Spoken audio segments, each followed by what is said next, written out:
Mesdames et Messieurs les ministres, Mesdames et Messieurs les députés, Mesdames et Messieurs les élus des régions, Dear Professor Ratamlan, et évidemment, cher Benoît Apparu, dont cette initiative est issue. Je voudrais d'abord vous dire que pour moi, c'est un grand honneur de présider l'association Planète A. Je suis arrivée récemment, il y a moins de 2 mois, donc je découvre la richesse des travaux qui sont faits avec un grand plaisir. Cette association a été créée il y a 2 ans et est en train de réussir complètement son pari avec une reconnaissance internationale et nationale qui grandit et qui, bien sûr, rayonne aussi au niveau de la région, sur la région Grand Est. Je souhaite et j'entends mettre toute mon énergie pour faire fructifier le développement de l'association et mobiliser les acteurs économiques, dont moi-même je suis issue, et faire rayonner encore davantage les actions et les travaux de l'association, notamment à l'international. Donc, chers participants, avant tout, je souhaite vous remercier de la contribution à la réussite de ces forums que vous avez apportés et de votre engagement dans les travaux qui ont été menés. Vous avez été, sur les 2 jours, plus de 350 participants et 73 intervenants venus de plus de 30 pays. Donc, vous étiez des agriculteurs, des représentants des groupements et des syndicats d'agriculteurs nombreux, mais des chercheurs, des analystes, des spécialistes issus des instances internationales et nationales, des membres des associations, des ONG et des représentants des entreprises.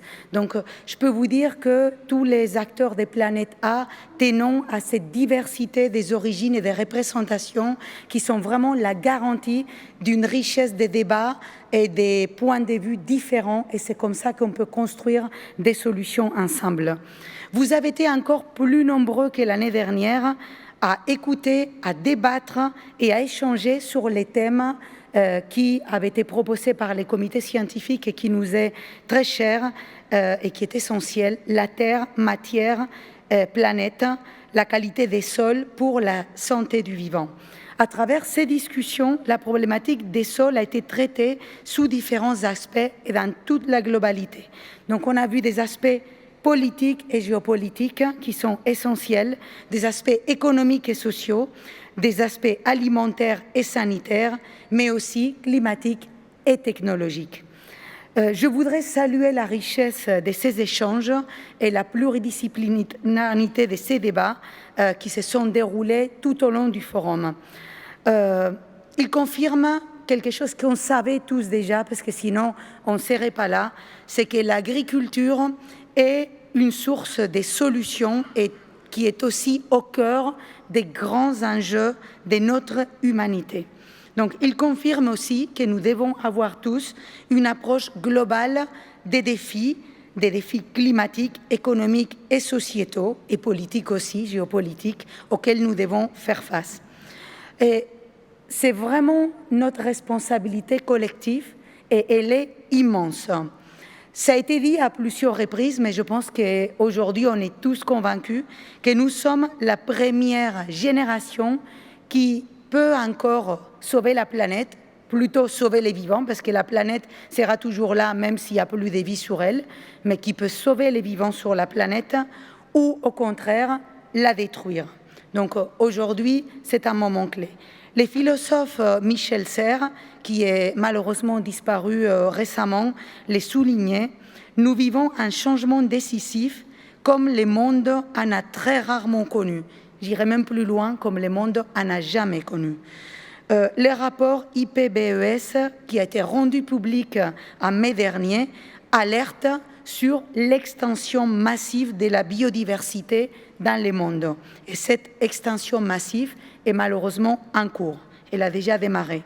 L'appel que nous venons de lancer pour encourager tous les décideurs européens à légiférer de façon drastique pour la protection des sols et ainsi ouvrir les droits aux vivants doit inspirer progressivement les leaders du monde entier parce que les enjeux sont planétaires. Donc nous les savons, les grands enjeux climatiques, économiques, sociétaux auxquels nous devons faire face aujourd'hui sont immenses et les solutions sont complexes. Et on l'a vu tout au long des débats. Donc chaque fois, les solutions nécessitent un regard global. On a parlé des traçabilités par l'intermédiaire de la blockchain. Je réagissais en aparté en disant que la blockchain consomme aussi beaucoup d'énergie. Donc il faut regarder les équilibres globaux et chaque problème, chaque solution nécessite de regarder tous les impacts collatéraux pour être sûr qu'on a une vision globale des approches. Mais la bonne nouvelle, c'est qu'il y a des solutions qui existent. Et je dirais sur la thématique qui nous concerne, qui est celle de la terre, des sols, on a vu notamment dans les forums qu'on peut obtenir des résultats très rapidement, qu'on peut avoir des victoires rapides et qu'on peut faire renaître des sols préalablement morts, comme ça a été notamment évoqué dans des situations concrètes au Burkina Faso que je tiens à saluer. Donc, l'affluence de ces 2 journées confirme l'intérêt global que nous portons à poursuivre notre action, à l'amplifier et à la rendre encore plus internationale et plus connectée avec d'autres acteurs qui cherchent des solutions concrètes comme nous les faisons. Et donc, aujourd'hui, on est en train de finaliser ces forums, mais l'initiative va se poursuivre. Les engagements et les actions qui ont été présentés au cours notamment de la dernière heure du forum et au cours des débats vont se poursuivre. Je voudrais citer quelques points concrets qui vont être suivis jusqu'à notre prochaine rencontre. Donc déjà, l'Institut Planète A, vous savez que c'était une annonce qui avait déjà été faite l'année dernière par Benoît Apparu. Donc c'est un cycle de formation sur les enjeux agricoles qui va ouvrir ses portes en septembre 2019. Et je vous encourage à attirer les candidatures. Et plus les gens ont du pouvoir en étant éloignés du monde agricole, plus ce sera intéressant de les attirer pour les former et les sensibiliser. Donc j'ai fait appel à vous et à vos réseaux pour attirer ces personnes-là. Donc il reste encore des places, même si le remplissage de la première session de formation se passe bien. La méthode de mesure de l'efficacité du stockage carbone dans les sols, qui a été proposée par Jean-François Soussana et que j'ai trouvé impressionnante, sera notre indicateur international sur la qualité des sols et on va les porter à connaissance dans les instances internationales. Les engagements des entreprises, donc venant moi-même, comme je vous disais, du monde des entreprises, je suis très heureuse d'avoir entendu les initiatives qui ont été présentées, notamment Pernod Ricard, Dossi et puis Danone.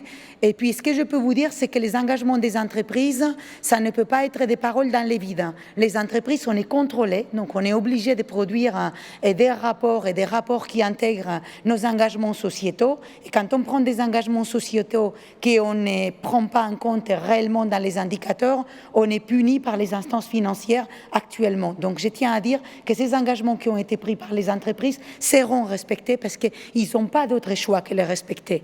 Et je tiens à les saluer par le courage de ces engagements qui ont été pris, ainsi que ceux des autres acteurs.